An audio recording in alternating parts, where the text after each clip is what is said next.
Zein da? A, B, C, D, F, G, H, I, J, K, L, M, N, Bai, bueno, esan behar da beti antzestan bereziak direla, urtero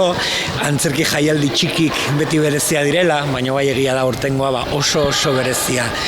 Hala ere, bueno, eskertzeko modukoa, bai udaletxek babesa, bai ataundarren ez dakit aurre disposizioa edo gogokin datoz, badakigu zaila dela, baina oso txukun jokatzen dugula, ikusi duzu hidrogelak, aulkiak garbituta, distantziak, neurri guztiak errespetatzen dira, kultura segurua da, eta demostratzen ari gara. Beraz, oso berezia, baina bere alde ona badauka bai, deno jartzen dugu gure alde, ez dakit, humanistena edo ez dakit oso jokatzen dugu oso txukun elkar eta hori nabartzeko bai. Ikuskizunen bila bai, egon gara arreta sortaz, formatu txikiko gauza, normalian formatu txikiko gauza dira, baina aurten are gehiago, adibidez artistek ezin dute objetuak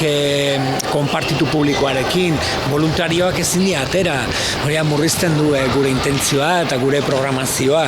Hala ere, urrengo astean adibidez troskatako ikuskizunan ipuin kontaketa dago, 3 zatitan ingo dira, 3 talde txikik,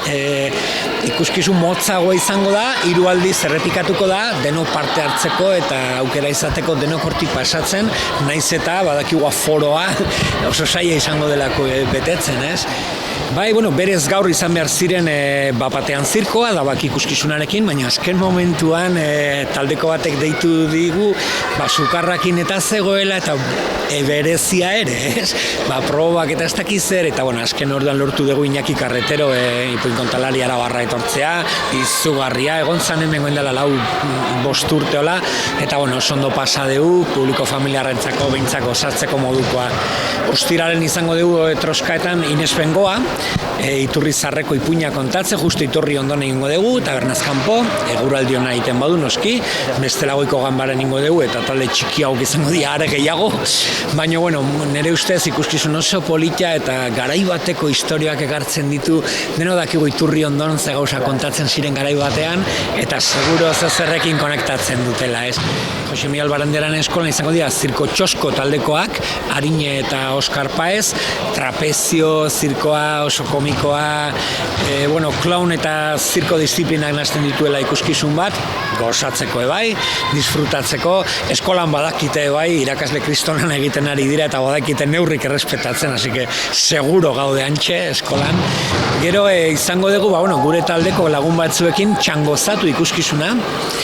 hasiko da Museo Barandiaran ondoan, txangoa, eta ideia da txango kultural bat, txango antzestua egiten, ez? Talde txikik izango dira ebai, azten gara museoan, eta juten gara gunez gune, nun gertatuko dira, zirkuko ekintzak, ipuinak, klaun pixka bat, eta ordu erdiko, 40 minutuko bueltatxoa emango dugu, nun gertatuko dira gauzak.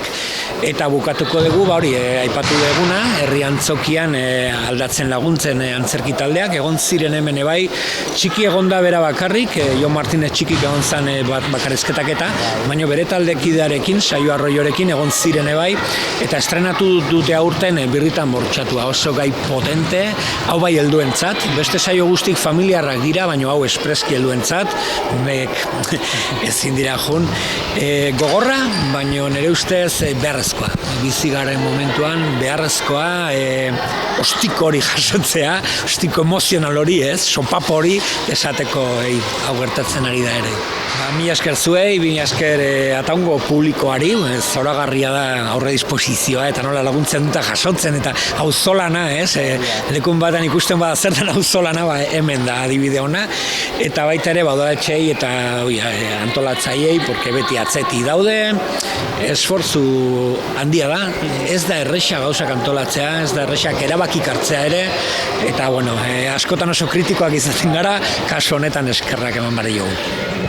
Edo plastelinakin egiten badezu, hobeto, imaginatu hartzen duzu plastelena, letragin, ipuinak entzuteko. Eta ipuinak idazteko letrak ezagutu.